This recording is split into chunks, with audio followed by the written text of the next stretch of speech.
হত্যা মামলা থেকে দায় মুক্তির উদ্দেশ্যে ঘুষ লেনদেনের অভিযোগে করা মামলা থেকে বিএনপি ভারপ্রাপ্ত চেয়ারম্যান তারেক রহমান ও সাবেক স্বরাষ্ট্র প্রতিমন্ত্রী লুৎফুর জামান বাবু সহ ৮ জনকে বেকসুর খালাস দিয়েছে আদালত।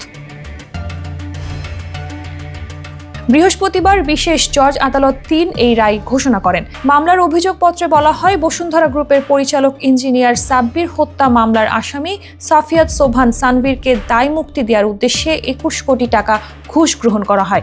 এতে ১/১১ সময়ে বাদী হয়ে মামলা করে দুদক। তারেক রহমানের আইনজীবীরা জানান, আসামিদের পক্ষে কোনো সাক্ষ্য প্রমাণ উপস্থাপন করতে পারেনি দুদক। মিথ্যা মামলায় হয়রানি করায় দুদকের বিরুদ্ধে মামলা করার কথা বলেন তারা।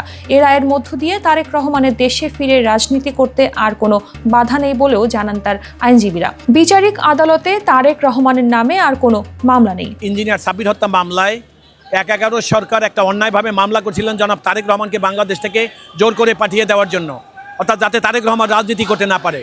একটা ষড়যন্ত্রমূলক মামলা ছিল। সেই ষড়যন্ত্রমূলক মামলায় আজকে রায় দিয়েছে। সেখানে জনাব তারেক রহমান, জনাব লুৎফুজ্জামান বাবর এবং জনাব নুরুদ্দিন আহমেদ অপু তারা সবাই খালাস পেয়েছে।